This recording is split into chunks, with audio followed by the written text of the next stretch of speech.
You can support this show at patreon.com/ASAPodcasting.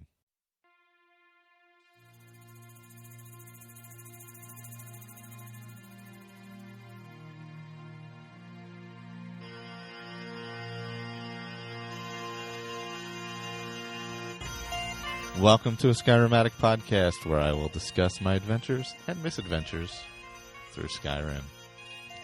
Join me. Add your stories, add your tales. Let's get into this thing.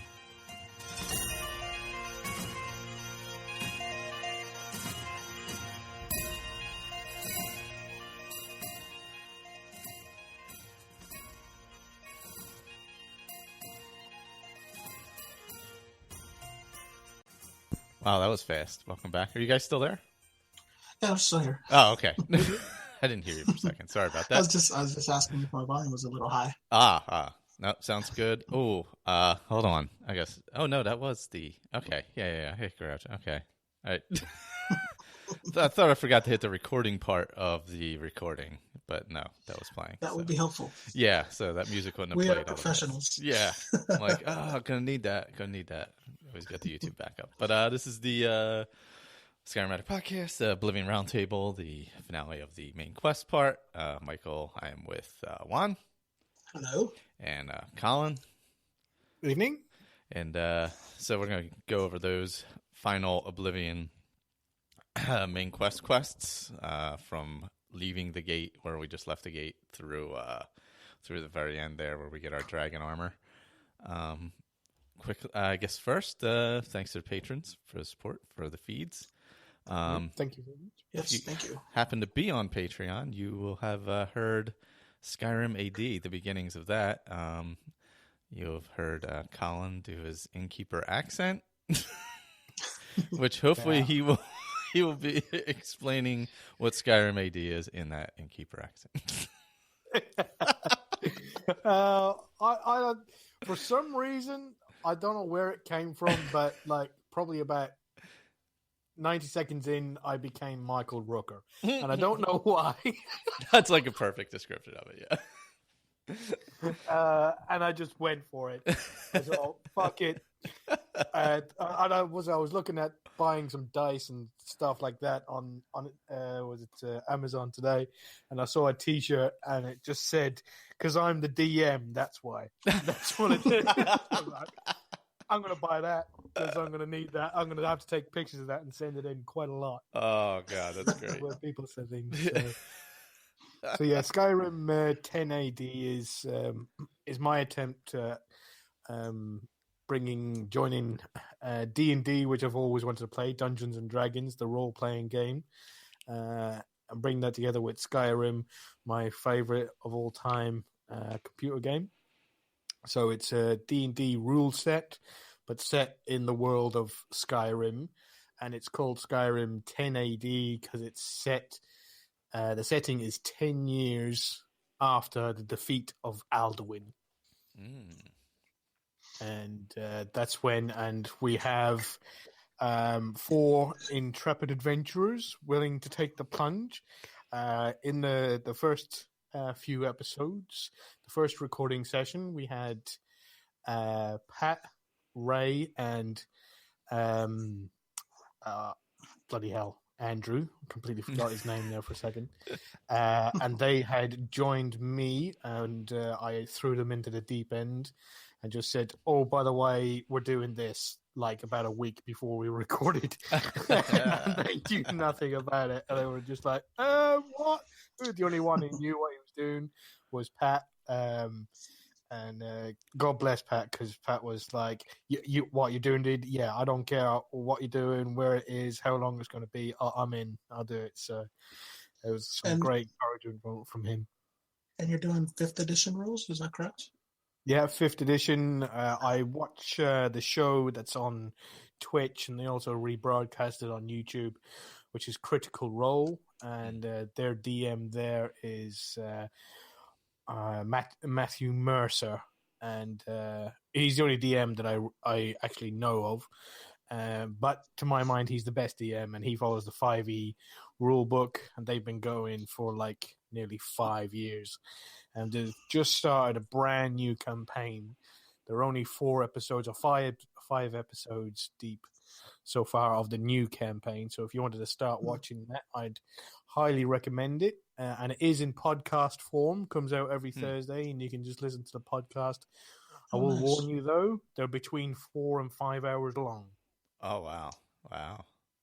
Yeah. It's perfect. But they're all voice actors, well-known voice actors. Travis Willingham and I've forgotten her name now, but his wife or his better half, the lady was the voice for Serana in Skyrim.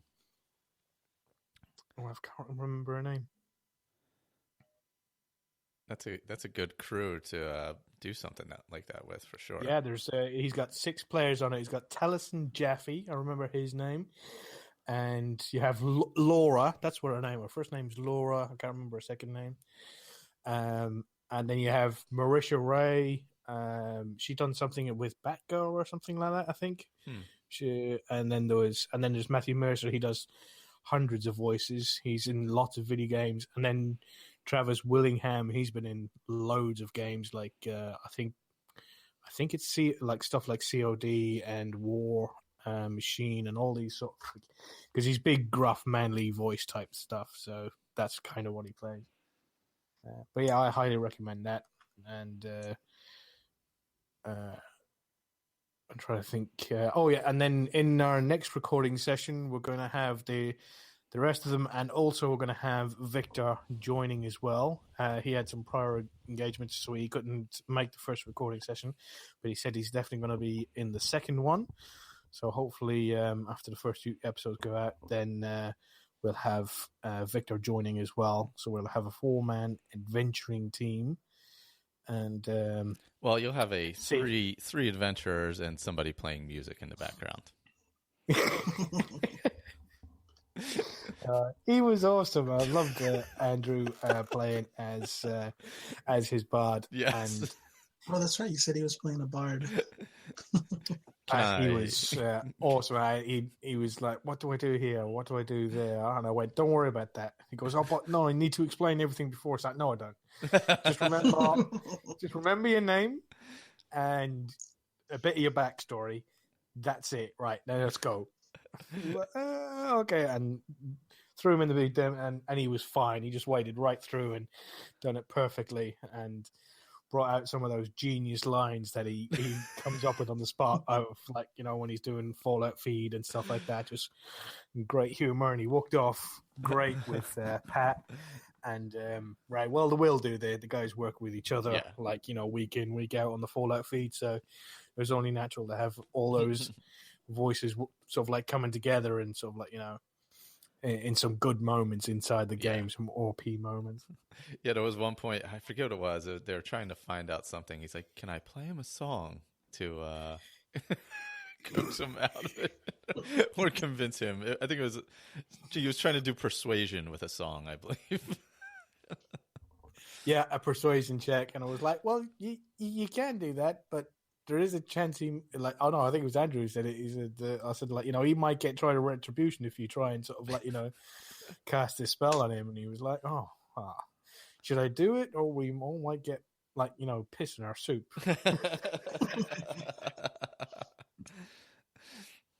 Oh man, yeah. So that's I think what they've been broken down into about hour and change episodes. It looks like.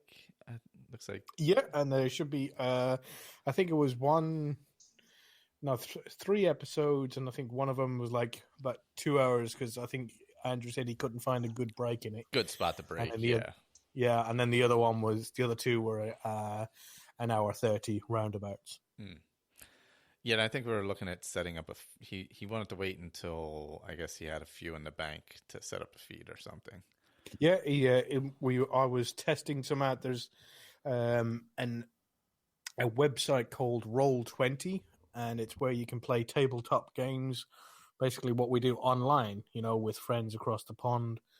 And there's there that I can build some combat maps and things like that. So in forested areas and dungeons and things like that, and I can have little tokens as all the characters and as the monsters they're going to be fighting.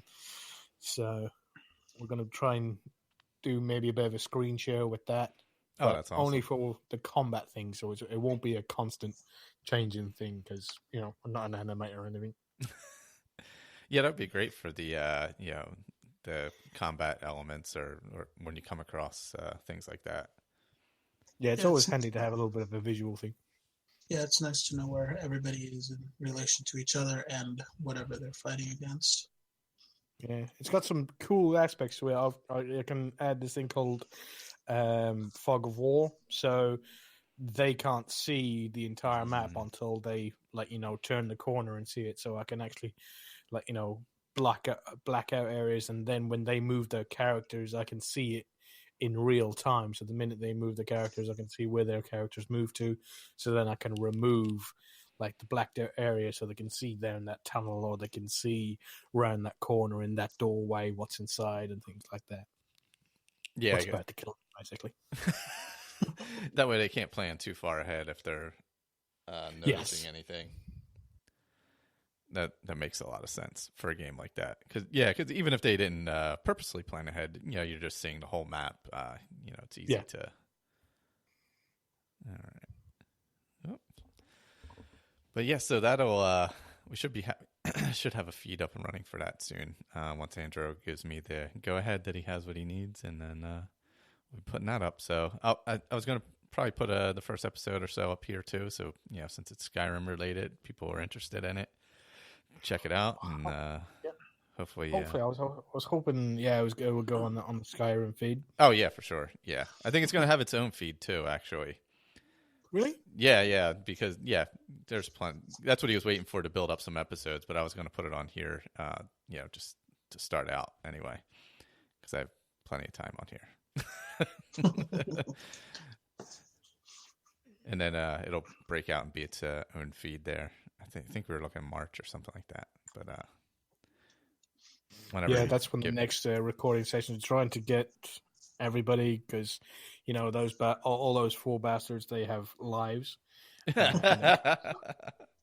So they so as Andrew puts it, it's trying to herd cats. So we finally we stuck a pin in March 11th, so hopefully that'll be the next recording session.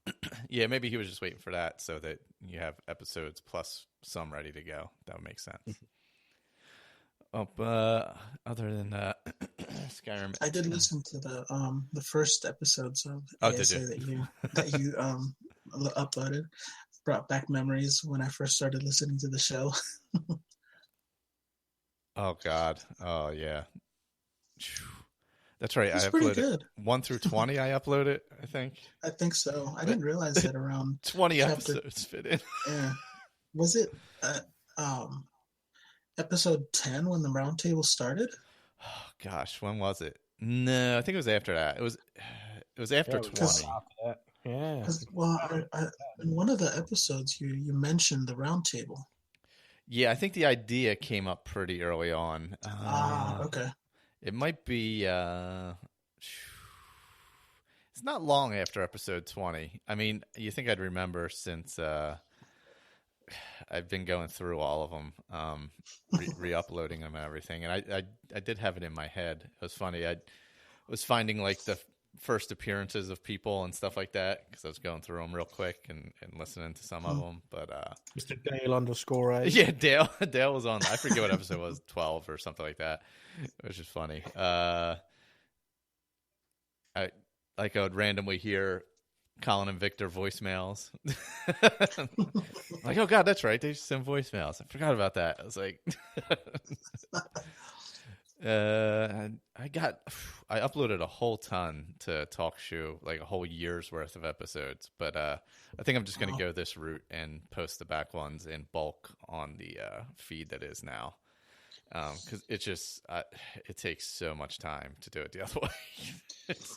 Some of them were so short as well. Yeah, like those early ones. I mean, some were like 10 minutes, 10 minutes at most, 15 tops. Things like that. So they're not terrible.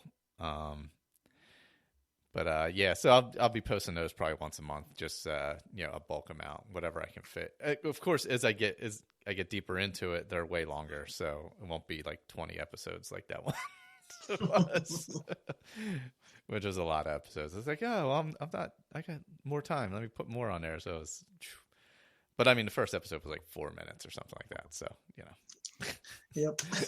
There's only so much on there. So you guys been playing anything else? ESO or anything? Or Legends even? I've been doing ESO. ESOing. Yeah. Just started a brand new character on the European server. So I have basically, when you go to a new server, you get no bonuses or anything that you have on your whatever your main server is. Oh, really? So I have no champ points, no. I have money. No money. My character normally has a banker, but now I have no banker. I have no merchants, so I have to go into town to use the banks. I have to go into town or find the wandering merchants to sell stuff to make money, because I think I have about 30 gold right now. Oh, that much? Compared to on my other that I have somewhere around 3 million, because I know I have a couple million in the bank, and then a few characters with 100 to 300,000 gold on each of them. Oh, jeez. So, yeah, I have quite a bit of gold, and it makes all the difference. You don't realize how much of a difference it makes until you actually look. You're just like, whoa, I need money. I can't just buy this. I just can't make this. So what's it like kind of starting over now where the game is developed into what it is now compared to when you started in the beginning? I think the nice thing is I know exactly what the hell I'm doing. Because when I first started, I sat there and I was making it like a Skyrim character. You sit there, you put a little bit of magicka, a little bit in stamina, a little bit in health, and you try to level everything up. Organic, just so everything's balanced.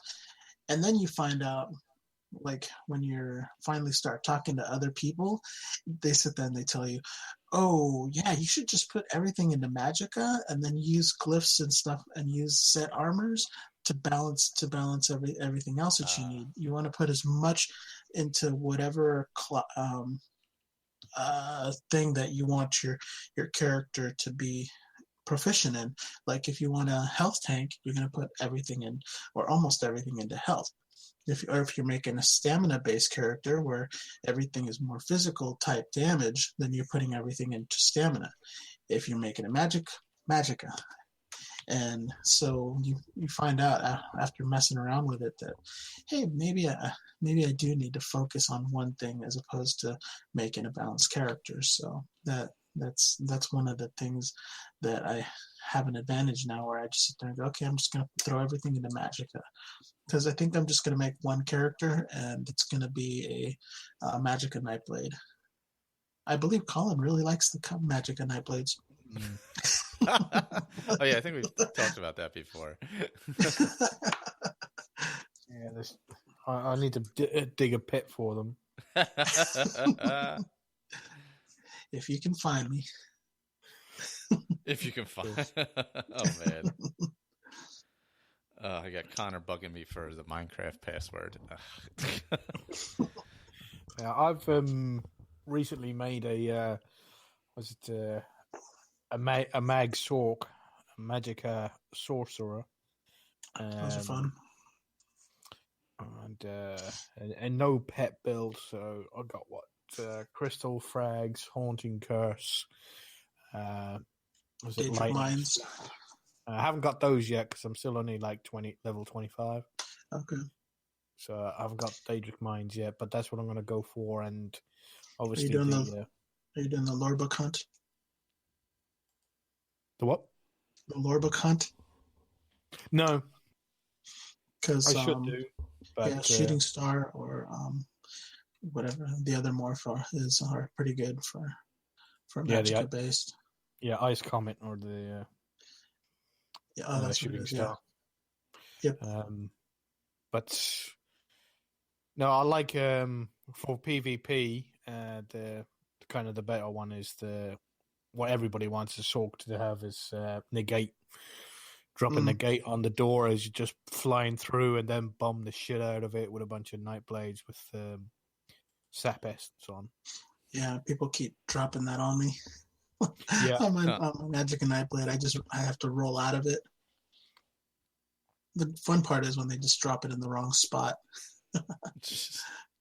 Yeah, I've got the destruct alt on my Magicka DK. Oh, nice. But I've got the one where it's not Eye of the Flame, it's Eye of the Storm. So I drop it.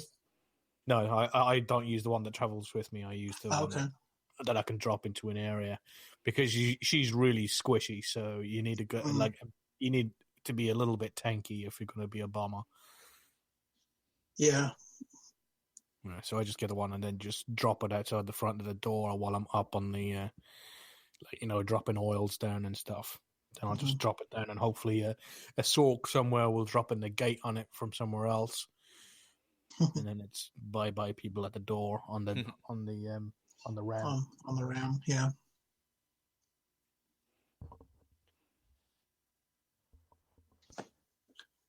Yeah, I haven't anything else. Yeah, I've been dipping into a little bit of Skyrim that I was talking about last week with that hunter character I built. I'm avoiding all quests and everything and just kind of hunter gathering, smithing with the goal of making money to build a house, essentially. Right. I think that's the advantage that the Elder Scrolls series has over the Fallout is you don't have to do any questing to get experience, to gain levels. You just have to use the skills that you use. Yeah, you just have to do I think that's what it opens it up a lot nicer. For sure. I'm not saying Fallout is bad. It's different. Has its merits. It's a great game. It's just I think the Elder Scrolls has that advantage where you gain abilities and skills by leveling up your by actually using using stuff. Plus, it's just better. Well, true. All right, we'll say it's better because it's. But I was trying to. There's good points in the other way that are good in that way, but in the end, it's just better. Yeah, that certainly does add for so much. I was trying to avoid saying it, but yeah, it is better. The great game wars began. The shots are fired. Yeah, but it certainly adds way more flexibility because I can keep leveling up and leveling up and leveling up. I'm focusing, I'm using alchemy to make money because it's a really great way to make money. Right. And it levels me up pretty quick. And I'm doing some smithing, as I'm hunting. And so I'm using Hunterborn. So I'm getting leathers and ingredients and all that kind of stuff from each animal. So, I'll make some gear. I'll sell it off. Right. Have you been using the alchemy ingredients from Hunterborn? Those ones are pretty. Yes, yeah. I just started kind of dipping into that in the past week, actually. Yeah. Was it the wolf claws? Yes. Wolf eyes, and then you can go into the hunter menu, and then you can polish and make ivory stuff as well. Yeah, I just got to that level where I can kind of start doing that, and I actually took down my first mammoth, which nice. Only because it was down to it had been fighting something, so it was down to 1/8 health. And then I came along with Feindal, and I was like, oh, well, all right. Take down the mammoth. A rock in it. Let me take down this mammoth. And David. Man, it took coming right for us. Yeah. Yeah. The poor thing was just standing there, almost dead. And I was like, well, what are you going to do? You're out of its misery. You were doing it a favor. True. That is true. But, man, it took a long time to skin it and everything. You'd be there for hours. Wow, I was way over encumbered. You get a lot of meat from the mammoth. Yeah. Thankfully, I had Feindal. I took Feindal with me, actually. I was like, I don't want somebody who's going to run ahead and get all into stuff. I was like, and I'd helped him out, obviously, in town with the note thing. So I was like, let me take him. He's another hunter. It'll work well. And I have a dog that I picked up. It was from some other mod, some house mod. But so I have this dog that kind of helps out.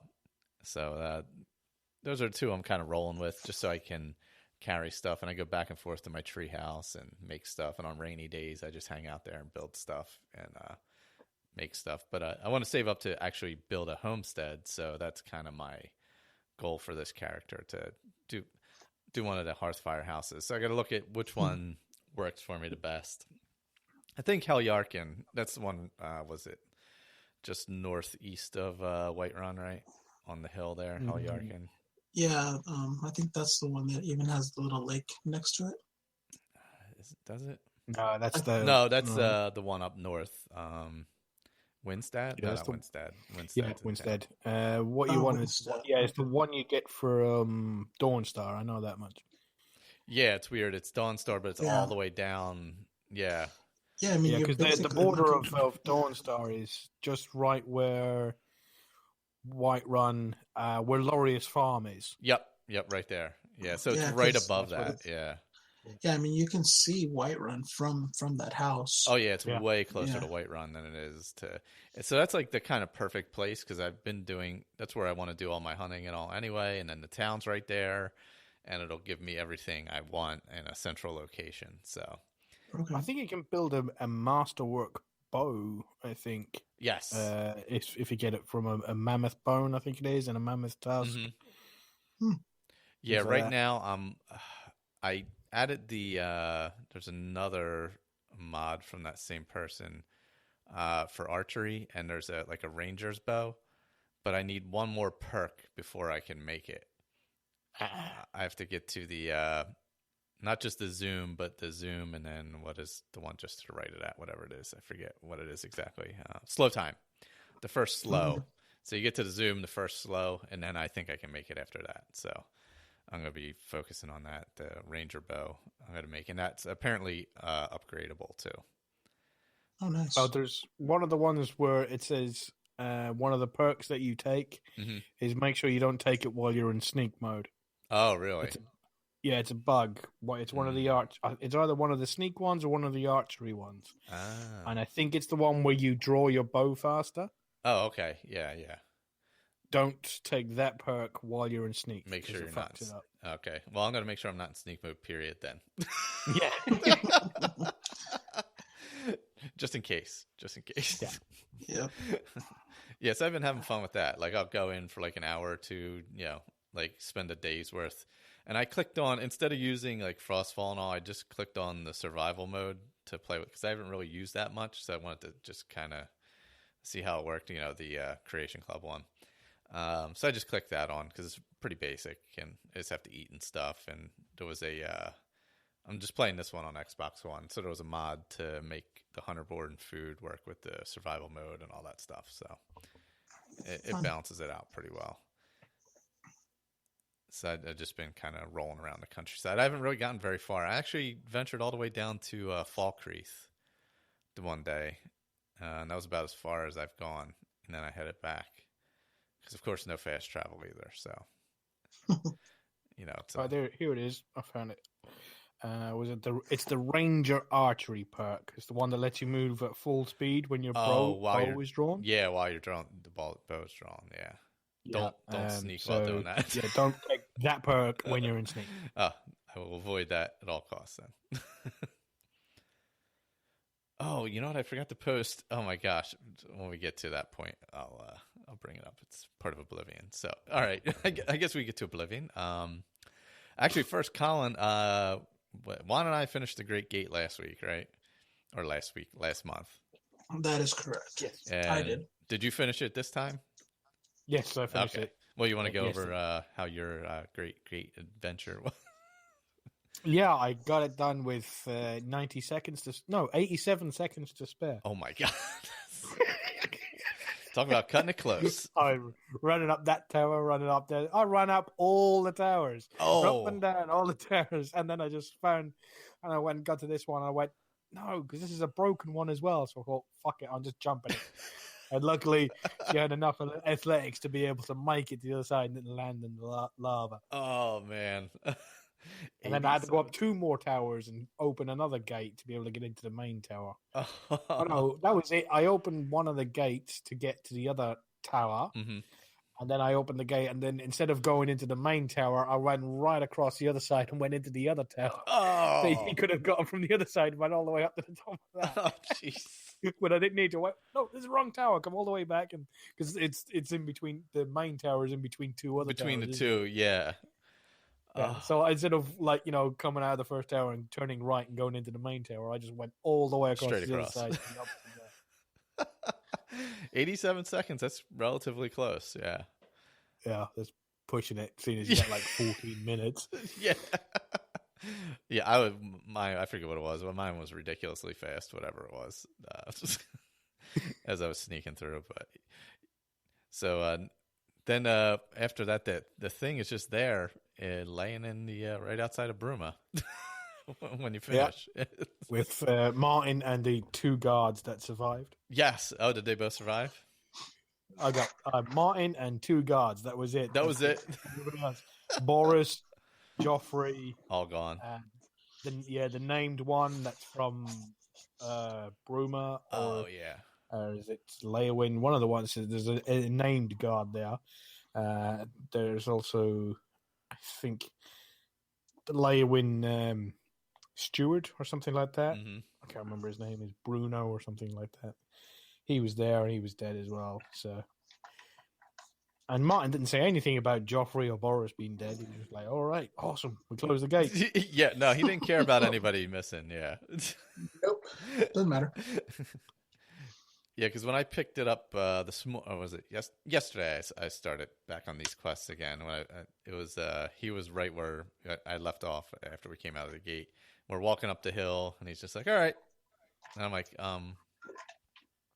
okay, everybody's dead. Like, what's what now? What are you gonna do now? So I guess we had to go meet him at back at Cloud Roller after that. Yeah. Yep. And he actually has the is it the Great Welkin Stone, right? That's what it is, right? Or is it Great Marla Stone? Welkin, that's it. And the Great, or whatever it's called, Great Sigil Stone or whatever it is. Great Sigil Stone. They're kind of floating there, and he does something to combine them so you can get to paradise. Yep. For Mankar Cameron, who is he has the Amulet of the Kings, right? That's who has it. Yes. That's right. That's who you get it from. Which is weird because didn't they say that only a septum or something like a dragonborn could wear it? Yeah. Was he not wearing it? No, he was wearing it. It was on his body. You get it off his body, right? Right. Yeah. So, yeah, they said it had to have the blood of a septum, or maybe just different rules in paradise. Was he a septum? Maybe. I don't know. I don't actually know his backstory. I think, isn't it just only the septums can light the flames? No, Martin said I wouldn't be able to put it on. Yeah, remember when he wasn't a septum? Yeah, towards the end where you go into the Elder Council or whatever, he actually says, that, or before that. I think he puts it on before that. Maybe when you get back to Cloud Roller or something. But he says you won't be able to. At some point, he finally gives in and says, "Okay, maybe I am." Yeah. Yeah, he's like, I wouldn't be able to put this on otherwise, or something like that. And then the blood part is later on with how he broke it and then joined the blood together and all that kind of stuff to become the dragon. But or the whatchamacallit of Akatosh. But yeah, so towards that end battle there. But so you get to paradise, and there's like it's like an Iliad area, I would say, with like the pathways of the same style stone and stuff like that. Archways. Yeah, the archways, the columns, the spiral staircases in some of the areas, or looking like that, or and those like gazebo type things, whatever they're called, portcullis, whatever they are. The gazebos in the middle of the forest. It's a very nice looking area. There's a few enemies. The Immortals, is that what they are? I think they're called. Yeah, the Ascended Immortals. Ascended Immortals. That's They're it. not. Yeah. They don't really fight you though. No. Well, they didn't fight me. See, I snuck past them, so I didn't know. You're sniping them. I didn't even shoot them. I just snuck past them. Well, I did kill a couple of them. I actually talked to them. Oh, okay. That's right. You can talk to them as you walk through there. Yeah, that's right. Yeah. And they just say, something about you don't belong here, or and just kind of give you a hard time. They only have clubs on them anyway. They're not real difficult. But there is some. I think there are some extra, like flowers and stuff there that you don't find other places. Ambrosia. Yeah, was it ambrosia is the one? Yeah, that's it. That's what you get off of them, ambrosia. Yeah, and that's I think that's works for restore health. Restore health, and that's it. It just has one thing it can do. So yeah, because I made a bunch of those today. Oh, did you?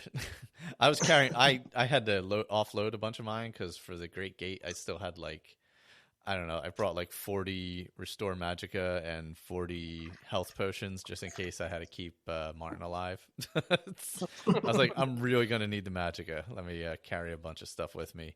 And then going through the gate, I wanted to have a bunch just to be safe, but I didn't. I ended up dropping most of them off anyway. So you kind of follow this winding path through this. It's kind of like a lush garden, essentially. And you get to. If you followed along across a bridge and all, you'll get to, there's this Dremora that comes up to you, Cathu Tet, I believe his name is. And he talks to you instead of attacking you. Yeah, he gives you two options. Was it you can serve him or fight him? Did anybody serve? I think I've served him in the past. Did anybody serve him this time? Yeah, I killed so many Daedra that I thought, well, this will be different. Yeah, there you go. That's a good point. And if it goes bad, I can just kill him anyway. So I thought, well, shit, yeah, I might as well see what I get out of it. That's a good point. I didn't think of that. Yeah, you go off, and then the Ascendant, whatever, Immortals have trapped one of the Zifkai or Zifkin in a cave behind a giant rock, and he was probably one of the apparently according to them he was the worst, and he used to torture them really slowly as he killed them and stuff like that.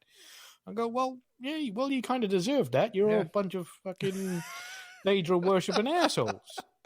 So yeah, I'm going to set him free so he can torture you some more. So I went off and set him free. Nice. And I watched them kill a few of them, set them on fire, and then I went back. And then he gives you the bands if you just do that. Yeah, he gives you the bands, you put them on, and then you go in. Oh, nice. Yeah, I have done it that way in the past, but I didn't really recall exactly what happened. I knew you had to do a little mission for him, but I ended up just fighting him. So I got a Daedroth out and ran around in circles, hitting him, and then letting the Daedroth hit him some and took him out.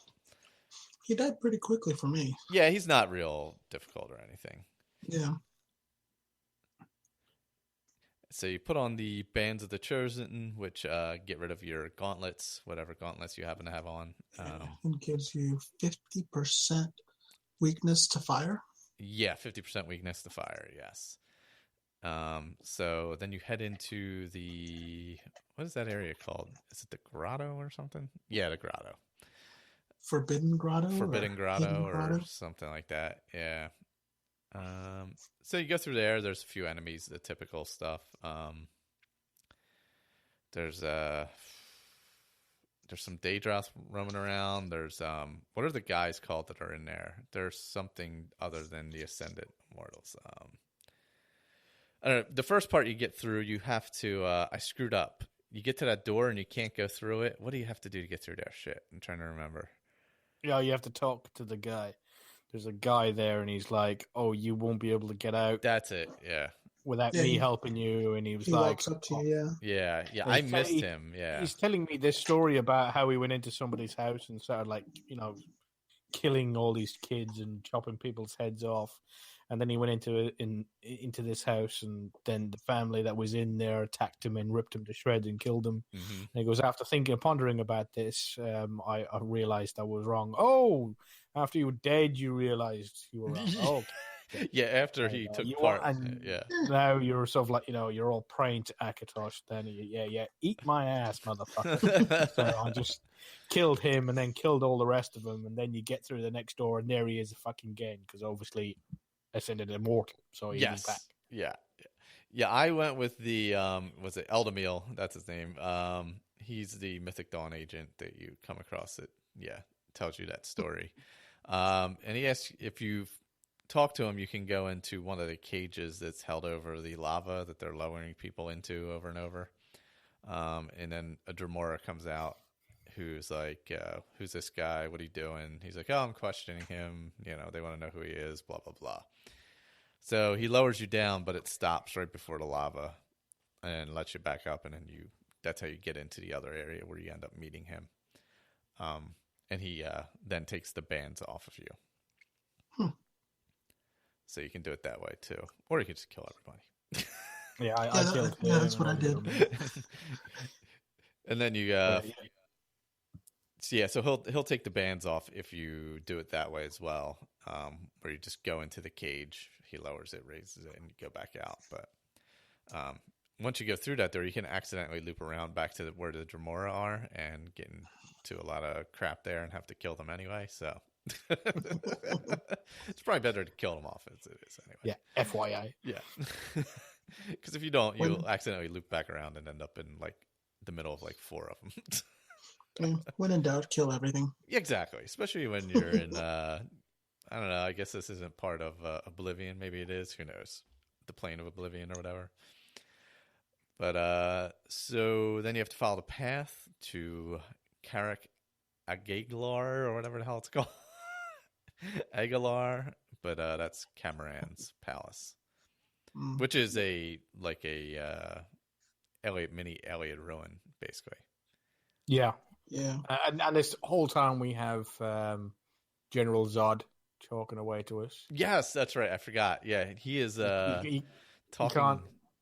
He can't help but smile as like, because I had my earphones on, so you can't help but smile with Terrence Stamp is just chatting away in your ear hole.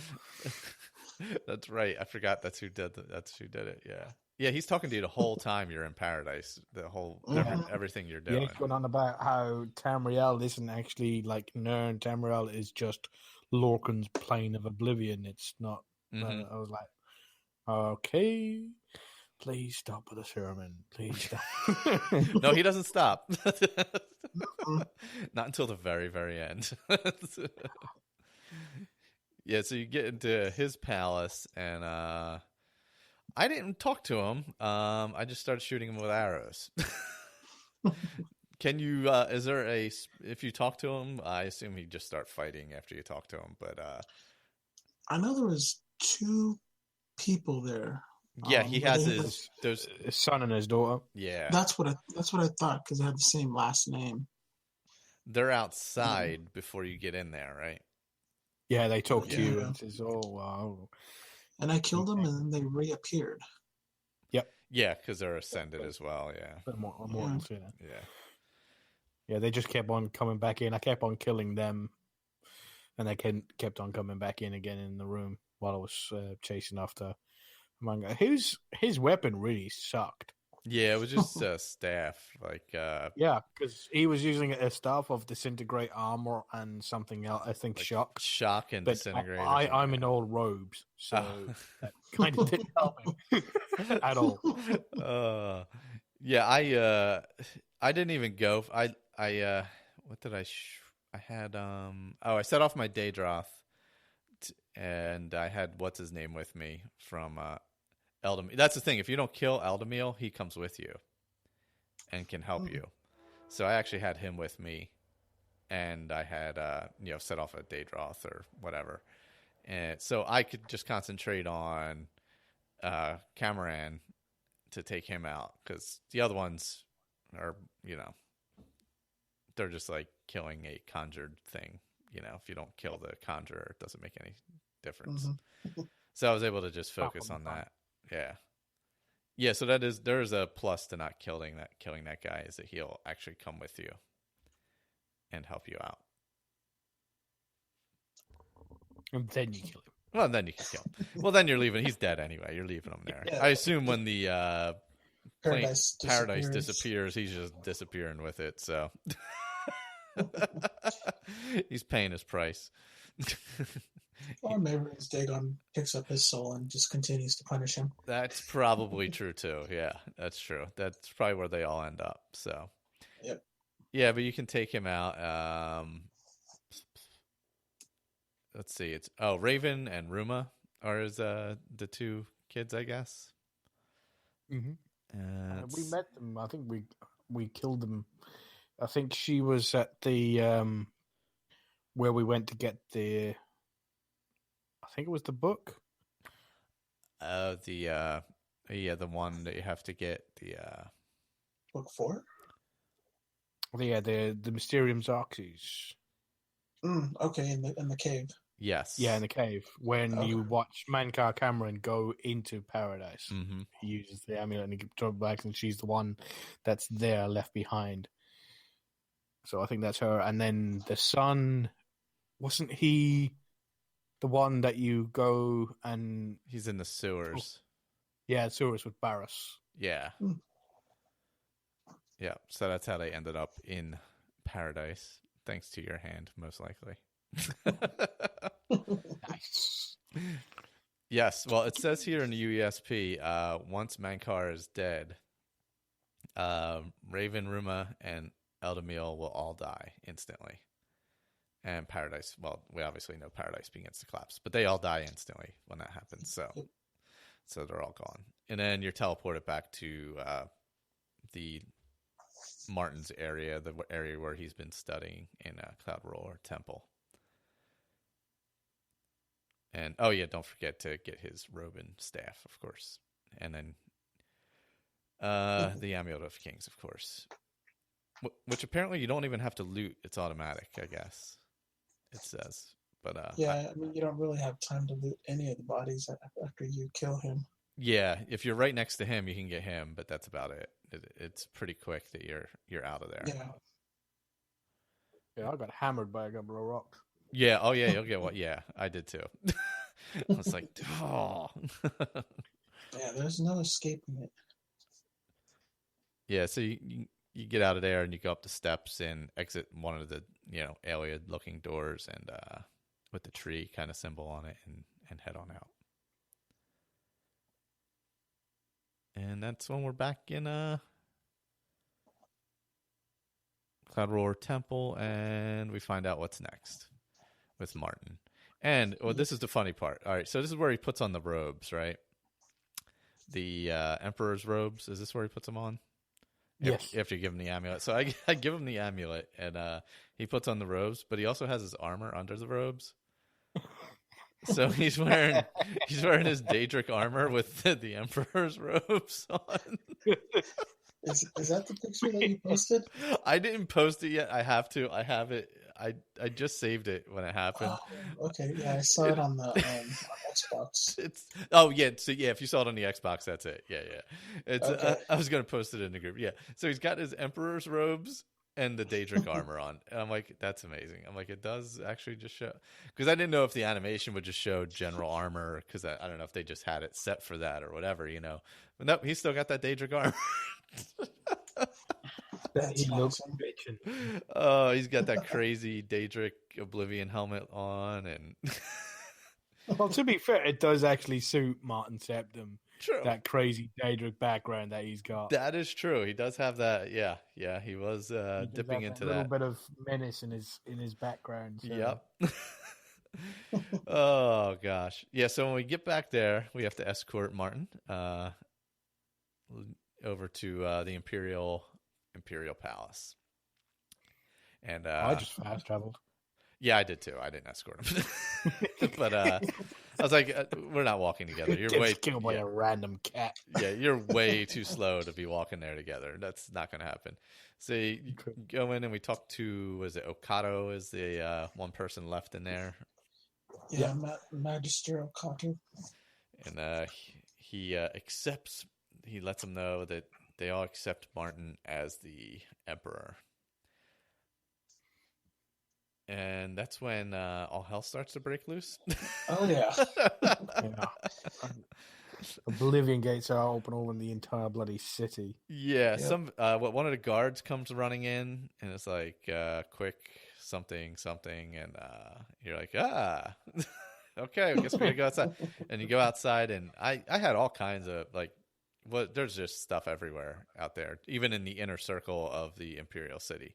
The, what's it called? Yeah. The palace Other than area, yeah. Yeah, had Zifkin and Dremora lords and storm atronachs and everything like that. Oh, Everything bloody yeah. flying around. And there was Oh, yeah. tons of them, like tons of it. So mostly everybody, I think a bunch of people died. Yeah, you have a lot of the guards die, but yeah, Martin isn't set to invulnerable, but Okato is. Yeah, he was unconscious a lot. Yeah, I think I couldn't get through one of the doors because he was unconscious. That happened to me too, I think, because I went through. Where do you have to go to? The Temple District, right? Is that what it is? Yeah. Yeah. Yeah. So you go in there, and I got in there, but Martin didn't follow me. Yep.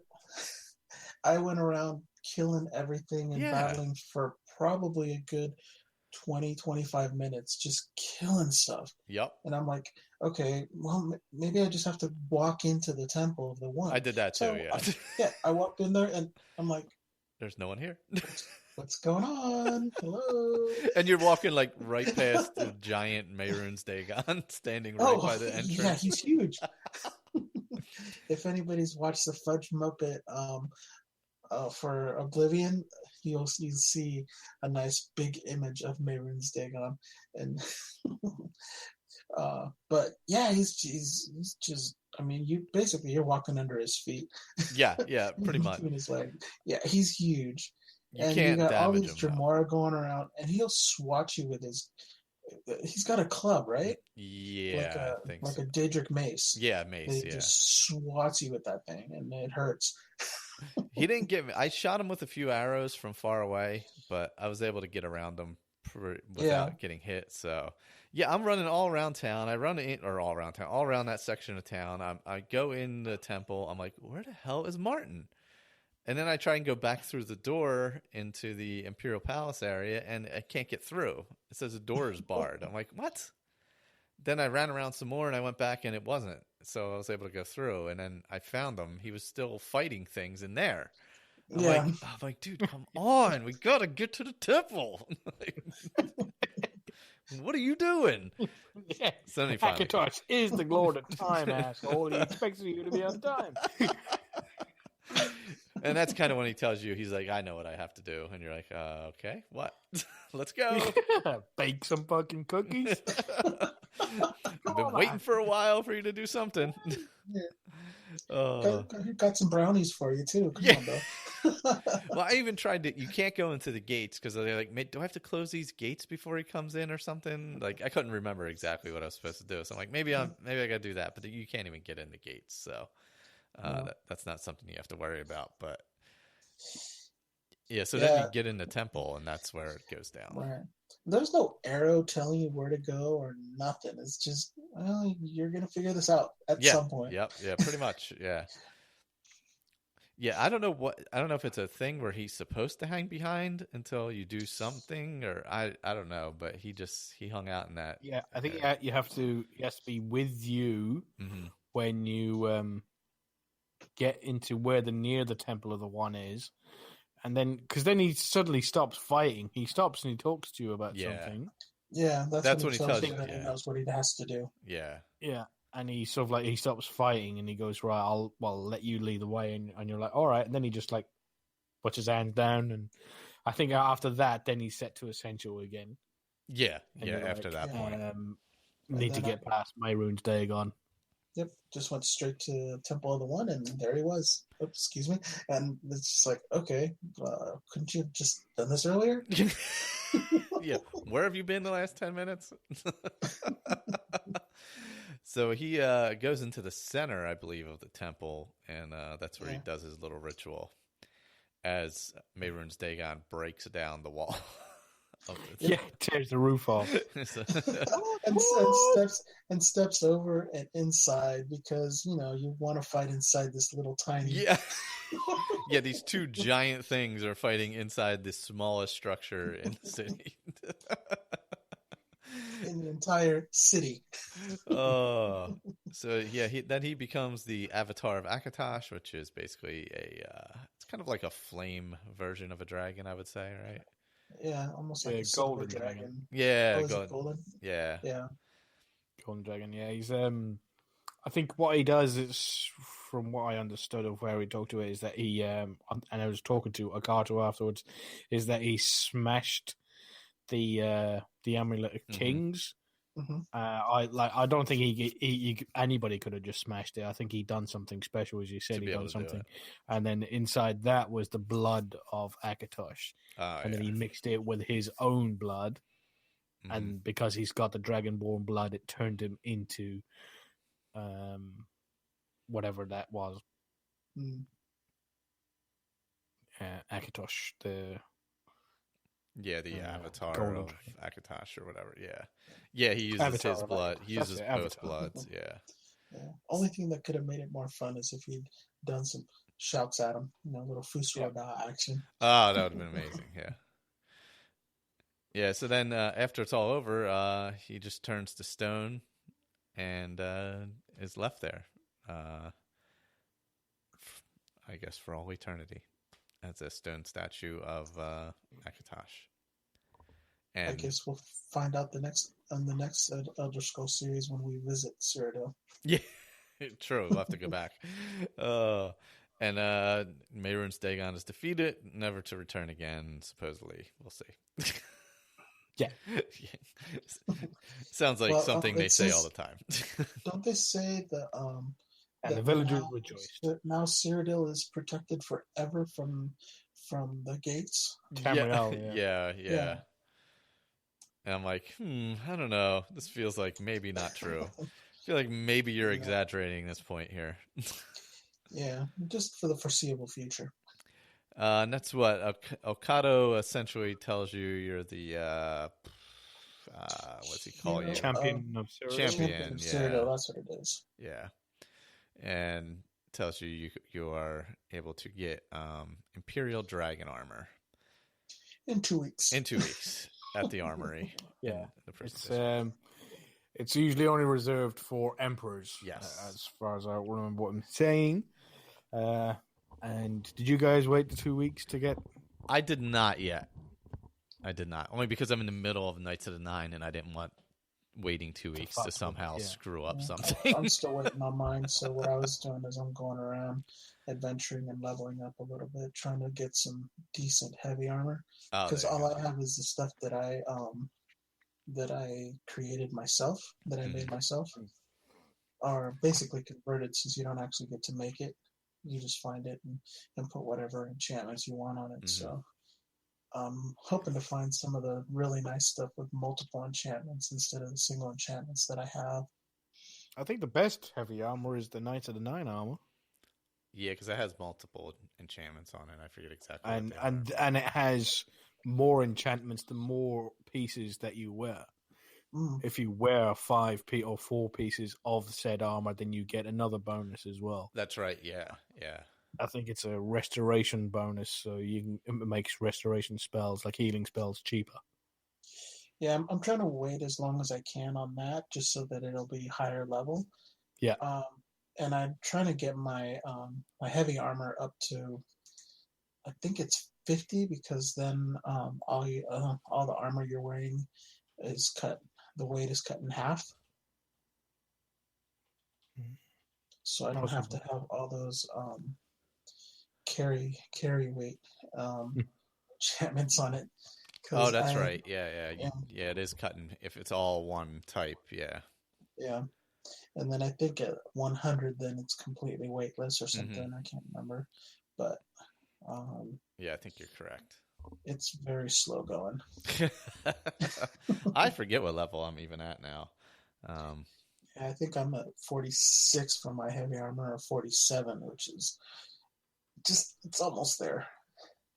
Just need to do some more fighting and killing stuff and having, I don't know, maybe I'll do the Fighters Guild quest line.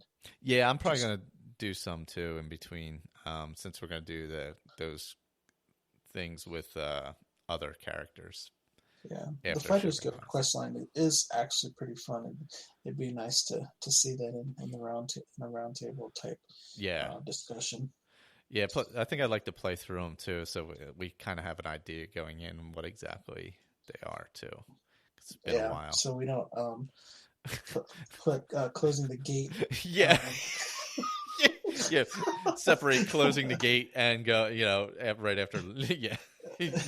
After defensive Bruma. Yeah, so you don't have funky things like that happen. Yeah. When you haven't played the quests in a long time, that's that's how things kind of happen. Yeah, let's see. I ended up at overall, I ended up at level 34. Oh wow. Let's see. And let's see. All my major skills were pretty high. My lowest major skill was security, which is at 69, because I started using the spells. Oh no, I'm sorry. Acrobatics at 66 is my lowest. Okay. All the other ones were like 100, 102, something like that. Oh wow. Yeah. How'd you get to 102? I don't know. That's a good question. Oh, it might be bonuses, right? Yeah, or is that no, because the bonus from the Grey Prince was more than that, right? Yeah, they might be bonuses from something else. They're not green, so whatever it is, it's a permanent bonus, but I forget what it is. It's for sneak and marksman. There might have been some questing or something. Oh, maybe like from the Dark Brotherhood. Might have been. Oh, yeah, because I did go through that, so it could have been from that, yeah. Oh, yeah, that's the point. That guy that I murdered in... is it in Paradise? Mm-hmm. Yeah, I got a visit from Vingy because I murdered that guy on this plane that nobody else can get to at all. The only people who told me kill him was Dremora, and that's what got me a visit from Lucien Lachance. That's quite interesting. Yeah. Oh, that was your first murder? Yeah, that was my first murder. Wow, that's pretty impressive. Damn, that's pretty good. Yeah, so I finished on level 30. So I had a Khajiit, 10 Swiftclaw, female. She was a Bursine the Lover, which was useless. Had a paralyzed spell or something like that. Class of healer. And I had nothing to 100. My strength, 52. My intelligence I brought up to 96, as with willpower. And my speed was 96. And the other high one was personality at 83. And the only one I got to 100 was alteration. Okay. My lowest ones were illusion. These are my major skills. Illusion at 38 and mercantile at 47. Oh, wow. But my light armor, which I was wearing all the time, was 87. So, 144 days passed for me. I think it was I wonder how many days passed on mine. Let me switch over to that real quick. I was just pulling up the Shivering Isles quest thing. Yeah, I had that's days jailed. I had 193 days passed. Oh wow. Yeah, I don't know how many I have because my Xbox is in another room. I know I'm level 22 though because I just hit that today. Just hit it, yeah. My intelligence is at 100. And then I have conjuration at 100. Everything else is kind of getting built up because I'm still level 22, and I'm trying to do it as organically as possible so that I can, when I do level up, I benefit as much as I possibly can. Yeah, that's true. That's true. Yeah. Because if you grind out certain skills, especially your major skills, you'll only get 5 points for that, Mm-hmm. and then you get only +1 for any other thing. So Yeah. if I can get +2, +3, even +5 on any of them, it's all the better.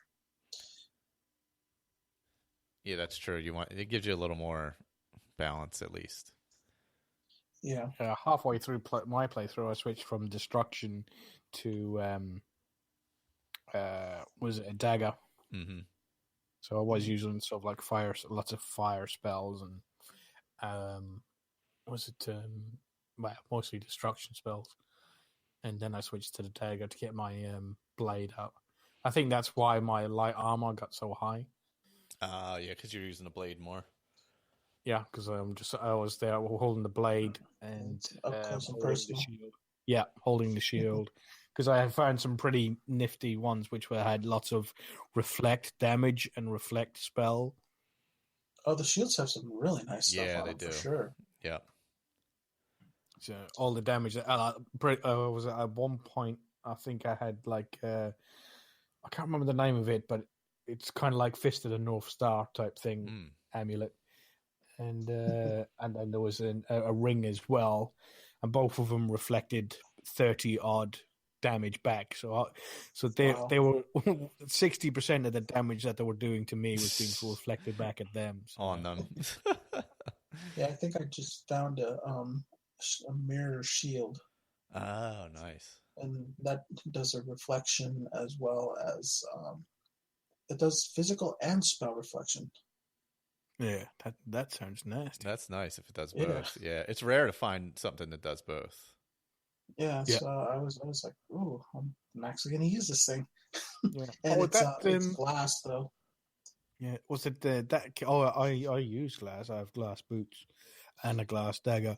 That kid, Mankar Cameron's kid, he had a mundane ring on him. I can't remember what. Oh, I had a couple of those. Yeah, they're like 20% of something and 20% of something. I forget what it is. I still have one. I actually use it because it's really good.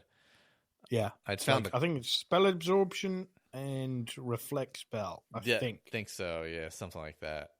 Yeah, because I had 2 of them at one point, so I sold. Yeah, but you can't wear 2. I know. I sold one off. Yeah. I was like, what? I want one. I can wear 2 rings. Why can't I wear 2 mundane rings? I know. That would be great. I know. Yeah, but I guess because it lists them in the same slot, it doesn't allow you to do it. Yeah. Yeah, I think I found an elemental ring, which was 30% resistance to fire, lightning, and cold. So that wasn't too bad. Yeah, that's pretty good. I couldn't find my shock ring. I had a flame ring, 100 resistance to flame, and a frost ring, 100 resistance to frost, but I couldn't find a shock ring.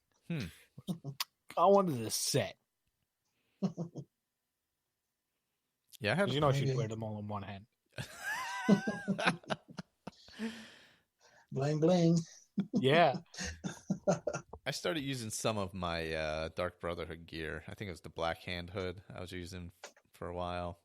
Really, yeah, that one's pretty nice. That's a nice one. What kind of cookies would Akatosh bake? Victor wanted to know in the chat. Yeah, so crack cocaine. Yeah, so I most of the stuff was stuff I found.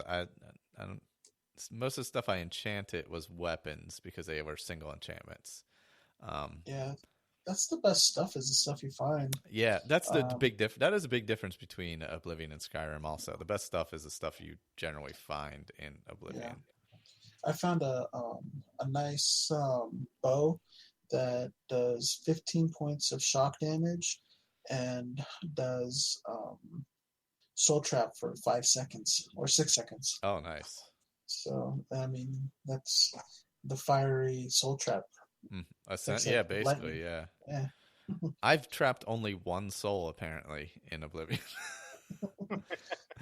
which I just noticed. 1 soul I have trapped. I have a bunch of soul gems, but I've trapped 1 soul. I tend to just sell off the ones that are empty because I don't have any kind of soul trap thing. So I may go do before Shivering Isles. I may do the Mages College or something. So Yeah. Well, I'm still carrying Azura Star, so I have it it's too. nice Yeah. it's nice to load that thing up every once in a while and charge up your equipment with it. Yeah, I just don't have any spell trap gear, any weapons, so I need to do that. But I switched and I was using swords for a bit. I would go to the arena and battle like 3 minotaurs and just run around and swat at them. Run away! Yeah, Away. run, jump, swat, run, swat, Yeah. heal. Well, when they run. headbutt you, they do the disintegrate armor. Yeah, it does do. Yeah, So but you have to be real careful with that. get acrobatic. Yeah, I had a ring of I forget what it was, but it added a lot of acrobatics and speed. So Oh, if you I think if your acrobatics is high enough, you can actually jump on top of one of the pillars. yeah, you can. I've done that in the past. This current character cannot, however. Because I remember in the Alien Ruins, you know how you go into rooms and they're like sectioned off. Oh yeah. Oh jeez, swat my arms all over the place. I would jump up on top of the walls so I could see all the enemies and stuff down below. That was really nice. Oh yeah, you can do that. Yeah, if you can jump high enough, there's some great places. The Alien Ruins are great for that kind of thing because there's also like some stones and stuff up high that you can get and things like that too. Oh yeah, because any other way you have to sit there and hit them with your bow and arrow. Yeah, hit them. Sometimes it'll fall behind the little pedestal thing that it's on, and you can't reach it. Yeah, it doesn't always come forward. It doesn't always deflect the way you want it to. Lots of times it gets stuck back there, but But it looks like I was looking at the Shivering Isles quests. There's the main quest line, which has 14 different quests. It says I don't know how long all those are. They may not all be super long.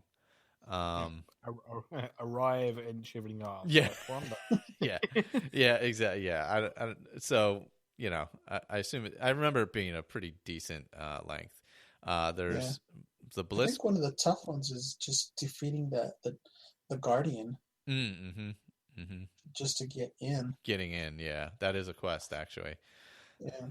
And then there are the Bliss and Crucible quests, which are part 2 sections of the town. So there's quests in each of those, like 4 or 5 quests in each section of town. They're not related to the main quest, but they, since you're in there, they're probably worth doing. Yeah.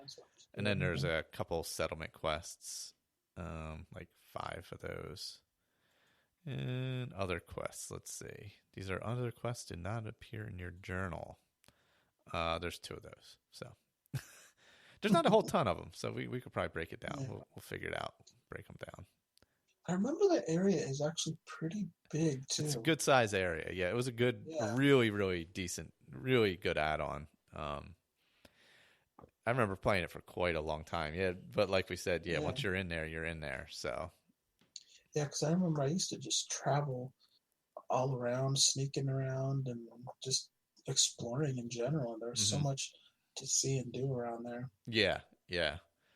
So maybe we could break it up and do the town, each part of the town as one thing as well in between Bliss and Crucible, which are parts of whatever, technically a town, whatever it is, New Sheoth, whatever, as well as the main quest. I don't know if you can do those after. I don't know. I got to look. I'll read a little more on it and see. I don't remember if once everything's completed, if you have to leave there right away or if you can stay. I forget. I don't. I would assume that you could stay since. I think you can. Because don't you become Shiogora? Yeah, basically. So I think you can stay. Spoiler. Spoiler alert. I think there's different endings though. I thought there was different ways to get there or something. I don't know. I forget. Honestly, it's been so long for me to even pretend to try and remember. Would be other than bits and pieces in my brain. I just know from what people have told me about the ending, because I hear the payoff is really nice. I mean, I played it a bunch of times, but God, it's this Shivering Isles I have not played since originally playing through it. So, you know, that's a long time ago. Probably 10 years since I played Shivering Isles. All right, so this will be really nice. It'll almost be like a first experience. Oh yeah. It's been so long. I mean, I think I dipped into it one time when I was playing Oblivion, but I mean, I just went in the door and that was about it, and I didn't really get through anything. So yeah, it's been a solid 10 years since I played it, but I'm looking forward to it. It's going to be a blind playthrough for me. I think I'm going to go with my previous Oblivion character instead of the current one. Yeah, not the Khajiit, because he's done more stuff in the world. He's done Knights of the Nine, the main quest, and the Mage's Guild quest. Yeah, makes sense. From what I can remember. And now he's just starting to get a little bit bored. So he's not wearing his knights. When I just opened them up there a little while ago, just before we started, he has Knights of the Nine armor, and that's what he used to nearly always wear. When I opened it up, he was in a full set of Daedric armor with a Daedric mace. So he's set to do something. I'm not too sure what. What he was going to do. Yeah, so I'm gonna have to go in and have a look at that and see what he's up to. Sounds like he's impersonating the Emperor to me. Yeah. He's just gonna go out and find himself a nice robe. Nice set of robes to wear. Nice furry robe to go with that Daedric armor. Oh gosh. Yeah, so we'll break those down and figure out a date for that, and keep rolling through with Shivering Isles, which I'm super excited for. It's been so long. I'm excited too. I've never completed it. I only went through it once, and honestly, I don't remember much about it. So I don't either. I remember like experience. Going in the gate or going in the door and like bits and pieces, but I don't remember anything about the town or anything like that. So like when I pulled up the UESP and it was like parts of the town I'm like, I don't even remember this at all. So I just remember there was like a light side and a dark side. Yeah, there's just something like that. Yeah. And I think the dark side is like all just dilapidated and crumbling or something. I think that's what I remember. Basically what you would expect from Sheogorath. Yeah. But the bright side is like happy and just it's manic, just like you would expect. Exactly. I mean, it should be a little chaotic as well. Yeah. Oh, yeah. Yeah, I do like that you can't leave, that you're there, and that's it. That you got to do what you got to do while you're in there. I don't even know if you get a room to store all your stuff in or anything. I don't know either. So I'm gonna bring a bunch of stuff with me, and if I have to drop it, I'm gonna bring stuff that if I have to drop, it's like whatever. All right, I'm gonna lose it. So like potions and stuff, because I'm not gonna be able to go back and forth and get them. I'll bring a bunch with me. That way, and if I can't carry them or I don't get somewhere to store them, I'll just dump them. Yeah, I got near enough, like 200 void souls in the chest back at home. So wow. I'll make myself some magica potions from that, and then be on my way. Oh, there you go. Yeah, I have my what is it? It's not regenerate magica in this one. Whatever it's called, restore magica. Is that what they call it? I think it's restore. It's just restore magica. Yeah, it's where you get X amount of points per second or whatever the heck it is. But I'm going to bring a bunch of those and a bunch of the health ones. So it's fun. It says you get a restore, like a restore health potion, and it says you get 50 points, 100 points, whatever. But then when you make a restore health, it says you get this many per second. Per second for X amount of seconds. It's like, okay. Yeah, it's very strange. Yeah, it throws me off completely. I'm like, oh, wait, but I got a bunch of like strong health potions from just looting. But it's actually, I kind of like it that way though, because in the middle of the battle you're regenerating health. Yeah. So so even like if you take damage, sometimes you're still going back up to full just because that potion. Yep, exactly. Yeah, it helps, and it helps stabilize you too for a longer period, I think. Right. Yeah. So I mean that is definitely an advantage to that. And I do like that you can't take more than, like, what is it, 4 potions or whatever it is.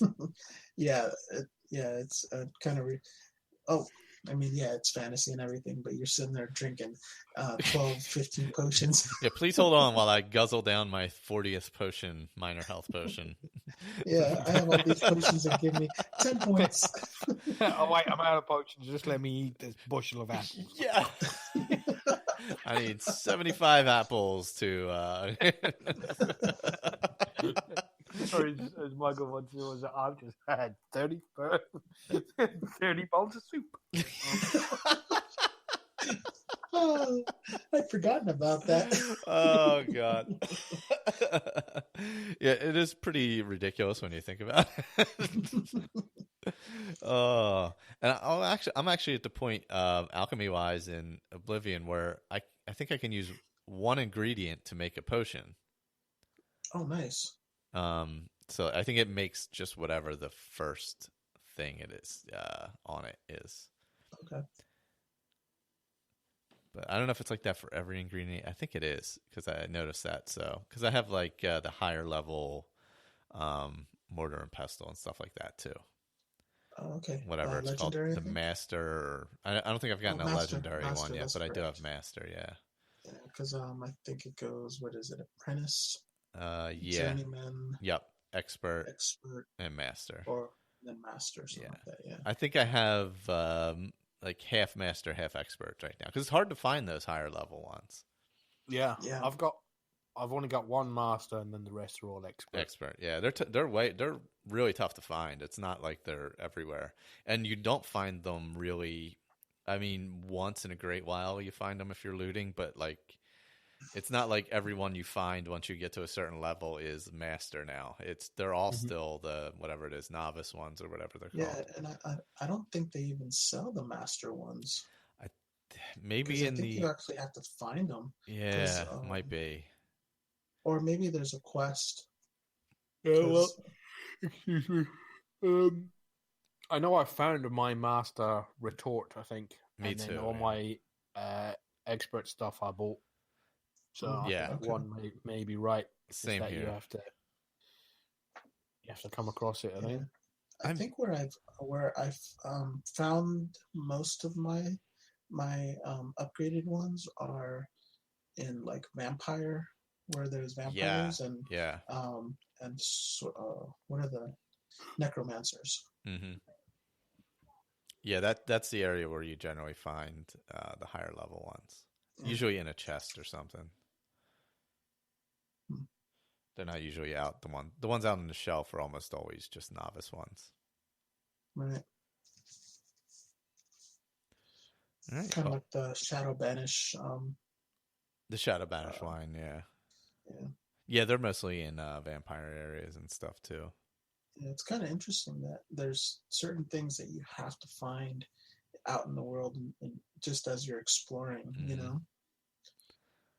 It just kind of adds a little bit more to the game, where you sit there and go, okay, I actually have to explore different areas. I know where I can continuously find it, but I don't want to wait. And you actually sit there and go, ooh, Alien Ruin. Let me go check it out, see what I can find. Yep. Because I really want to see if I can find this really nice ring or a nice piece of armor. Yeah, because the stuff you find is, I think you can maybe make better stuff once you get really high level and are in the Mages Guild. I don't even know if you can do more than one enchantment at a time, though. You can, but they're pretty weak. Yeah, they're not strong like you get, like you find out in the world. It's not like, Okay, yeah, I mean, because they're pretty weak as it is. I was getting better enchantments from the sigil stones than I could do on my own. The sigils have pretty decent enchantments. The only thing is they're single enchantments. But I mean, I had like I found a couple 30% chameleons or whatever. So, I mean, those are pretty strong. Yeah. So yeah, I'm still running around at 95% chameleon. can't see me, and I'm not even in sneak. Yeah, yeah. I mean, it's like when I'm sneaking past things, like I'm bumping into them. They're not even seeing me. I'm like, oh boy. Must be the wind. Yeah. What was that?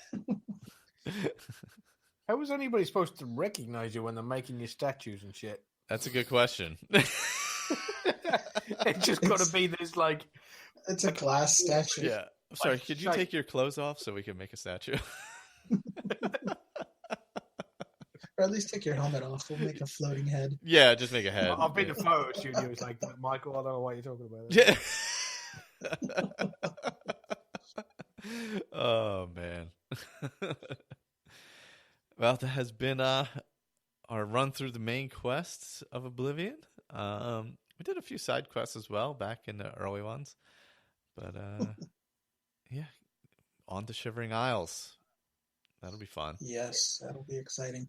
Yeah, we'll have some other stuff in the meantime. To the crazy. Oh, I'd just like to say about going to get your armor. It's like you have to go out to this shed. Oh, yeah, that's right. Really? Do. Yeah. It's like, come here and what, I have to go and pick it up myself. There's no ceremony or nothing. Yeah. And then you just walk around, and then it's just like this shed out the back of the armory. It's just like lying on this crappy wooden table. Oh, here you go. You saved the world. Here you go. Yeah. Here, this is reserved for emperors. Let's leave it out here in the shed. I was expecting all pomp and ceremony, but no. Yeah, you would think they would be a little more excited for you since, you did a lot of stuff to help out. I think I closed like 30 gates. So, I mean, that should earn me something. Although I do like talking to some of the guards and some of the people because they get this real excited potato face. Yeah, yep. The big happy face, and they're all excited. Ha! Creepy. I swear to God. Now everybody, she's got like 80 personality or something. Like every time she stands next to them, they're looking at you with a big smile. Oh, the big giant smile. Yeah. Yeah. What are you thinking about, you damn pervert? Oh, yeah. That is a weird looking face when they're just like, oh yeah, so happy to see you. You know who I haven't seen in a while? I haven't seen the Adoring Fan in a while. I was thinking the same thing the other day because normally it just kind of pops out at the best possible time. Yeah. I wonder if he went back to the arena or whatever. Yeah, maybe he just said, screw you. Every time I'm around you, I get killed. I think I left him like in the middle of town or in the middle of the market district. I'll have to go look for him. Poor guy. Oh, you actually told him to wait for you? I think I might have done that like 8 weeks ago in game. Oh, because I haven't even told him to wait for me. I just let him pop up whenever he wants, and maybe that's it. Yeah, in a while. I don't remember. Honestly, it was so long ago. I could have said, "Hey, wait here," and he was just in town for a while, and then he finally wandered back. I don't know. We'll have to go see. Maybe he's half had only 5 lives. Yeah, he's lost a few of them. Poor guy. Maybe I'll take him along somewhere on a quest somewhere. Yeah. Or he'll just pop up at the Shivering Isles for no reason. That would kind of be a perfect place for him. True. Yeah. Would have been funny if you found him like in paradise. Why did you leave me? One of the cages going,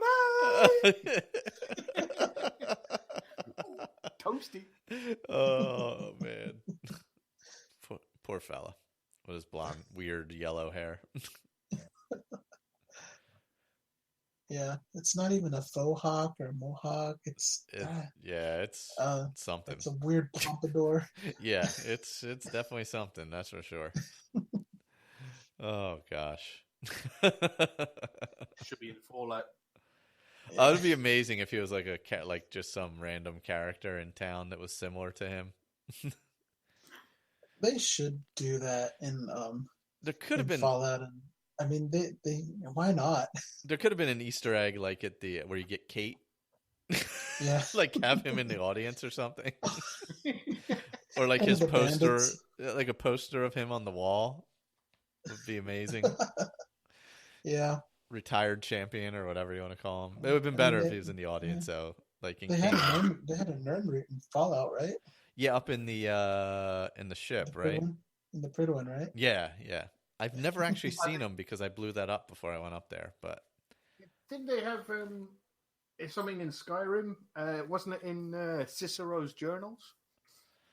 Where Cicero was claiming that he was in the Imperial city and he was following around pretending to be the adoring fan of this champion. And yeah. And he was alluding to the fact that he was the adoring fan. Right, even though he's the wrong race. He's the wrong race, and it was 200 years ago. Yeah, and not nearly old enough. Thought that he was the adoring fan, and then somebody brought up the fact that the adoring fan was a wood elf, and Cicero is what is he, Imperial? Yeah, he's Imperial. Yeah, so and then I thought back, and I'm like, oh yeah, he was a little tiny no-neck wood elf. Yeah, he was. I wouldn't let Andrew hear you say that. You'll sing your ear off. Yeah, oh yeah. Yes, he will. My new Skyrim character is a wood elf too, so I can't say anything. Dernlin, Oaken Shield or something. I forget what it was. I actually used a real wood elf name this time instead of making one up. Yeah, I always go online and I used that's what generator. I did. The name generator is what I used. Yeah, I was like, let me use the name generator this time. Yeah. I was like, now I got to type all these letters in. Oh. I can't even pronounce the name. Yeah. Well, I went with one I could pretty much pronounce in case I had to. Yeah. There's enough hard names to pronounce in the game. Yeah, I always look for names that kind of look like something, sound like something, like an actual thing in English. Yeah, exactly. That's definitely, I tend to go that way too. That way I can actually pronounce what it is or have some idea of what it is. Yeah. The last names don't matter because no, they don't use it. A lot of last names don't make sense anyways. No. Not everybody can be a Smith or Baker or so yeah. But no, I really enjoyed this Oblivion playthrough. It was fun to get back into the world, get back into Cyrodiil, and just kind of reminisce about all the time I used to spend playing the game. Yeah, and I felt like this time I played through it deep enough that now I can hop in and out of this character and not feel lost. Yeah. Which is what used to happen in the past. So, like, I don't have any issue. Like, if I don't play it for a week or two or whatever in between shows, I can go back to it and be like, oh, yeah, this is what I'm doing. Because I've been doing it so long now that I'm like, oh, this is what I got to do with this character. You know? Right. And it is nice to have to have a little bit of structure where it tells you, okay, this is the direction we're going. Mm-hmm. So then you in your head you can sit there and go, oh, this was my reasoning for doing this, and this is why I'm playing this character, and then you just kind of flow right back into get back into the flow of the character. Right back on into it. Yeah, exactly. Yeah. Yeah, I mean, once in a while I'll have to look and remember, all right, what spells am I using, you know, mostly, and things like that. Where do I have stuff set up? Yeah. Okay. But once you remember that, Yeah. And the problem I have is I had a quick shufty at the guy I was planning to use for it through all his quest journals. It looks like he owns all the houses. Oh, really? All the houses. The one where you can have the maid for. He's got the mage's tower and the castle, so where the fuck all my shit is, nobody knows. See, that is why you use the stump. All my stuff is still in the stump. There's probably $10 million worth of stuff in that stump. And it is nice to have there is some type of organization to the menu. Yeah, so you can go through it pretty quickly. If you can either look at all your stuff, or you look at all your armor, all your weapons, all your the alchemy stuff, and then everything. The miscellaneous. And at the very bottom is your hammers. Yes, always at the very bottom. Yeah. And then once you have a lot of keys, that's a long way to scroll down. Yes, it is. And because I play a lot of ESO, I always find myself hitting the triggers. Oh, because yeah. in ESO I can skip to the next section just using the trigger, and then I let's see, the trigger switches to the next. It doesn't actually scroll you down. No, it goes to the next thing. Mm-hmm. And I'm like, crap! Oh, wait. Back And again. I start hitting the triggers like crazy, and I'm like, what the hell did I just do? I gotta okay. All right, I gotta do this to get back where I was, and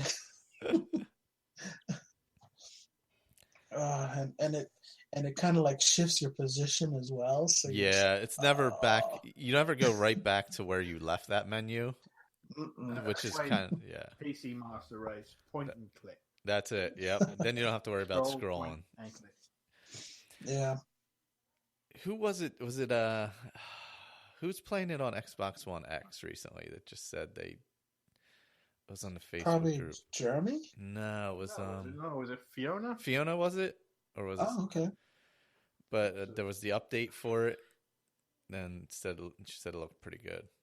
Or was it Sherry? No, it wasn't Sherry. Was it? Yeah, you might be right. No, I think Sherry plays it on PC. Yeah, Sherry plays on PC. Okay. Or was it Sarah? Maybe. I'm not too sure. Give me a sec. I forget. It was like a week or two ago. But they were saying the 4K whoever update. it is, you can write us a hateful email so yes. we can read it. Yeah. The 4K update, I guess, for Oblivion made it look pretty good. So. Yeah, it didn't fix the potato heads. I think. Yeah. Well, I don't know if there's any fixing that. Put some photos, I think. Yes, there was a bunch of photos in the group. Yeah. Nice. God, imagine how good that Daedric armor would have looked with that cape with 4K. It looked amazing. Yeah, I actually ended up talking myself out of getting the One X just because, I mean, I have two Xboxes right now, so I'm like, I don't want to replace both of them or one of them. Yeah. And if I do replace one of them, what room am I going to put it in? Where's it going? Yeah. Yeah. No, Fiona was the one talking about she's going to be getting a PC to play Skyrim, or she's going to be playing Skyrim on the PC. Yes. Yeah. So yeah, she was looking for tips on that. Yeah. People that'll help her spend. Oh God, yeah, yeah, yeah. We have some good resources in there for building. Yeah. Victor's already been in there, and so we're at. Excellent. Okay, yeah, I know Victor and has his opinions. Patrick, I think, has some opinions. Ray, there's a few other people that build their own. Oh yeah. So, I mean, and it's all dependent on what exactly you're looking for. I know Andrew at one point wanted to future-proof, which, yeah, and that's not happening. You cannot future-proof a PC. No. I mean, you can have it where it'll last a long time, but, you know, there's only so much you can do. It's just the way it is. Yeah, I mean, you're looking at upgrading every year if you're getting the newest games. Yep. Because they sit there and they're like, oh, well, we recommend this new video card now. Yeah.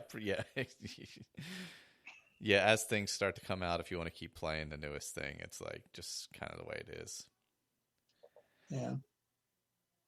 Well, hopefully we'll get some big E3 announcement this year and we can all plan for our next PCs. Yeah, wait till about 3 months after it comes out to really dial it in. Yep. I was telling Victor yesterday that every once in a while, like every few months, my PC would just shut down just for no reason. Oh wow! Just shut all the way down. Right when I'm in the middle of a game, middle of watching a YouTube video or something like that. Here we go, Jessica Star.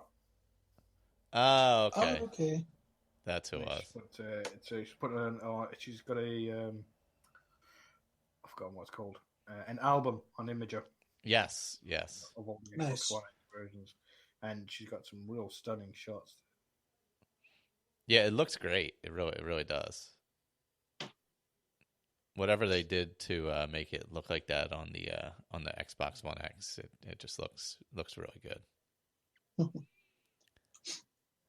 It's nice that they actually did go back and do that for the game as well. Yeah, I mean the fact that they took that time is great. God, imagine if they Right. came out with a remaster though. Oh man. Here we go, starting all over again. Oh yeah, maybe for November of next year. Yeah, there you go. Yeah, So to that hold it us off gives for us- another year. Yeah.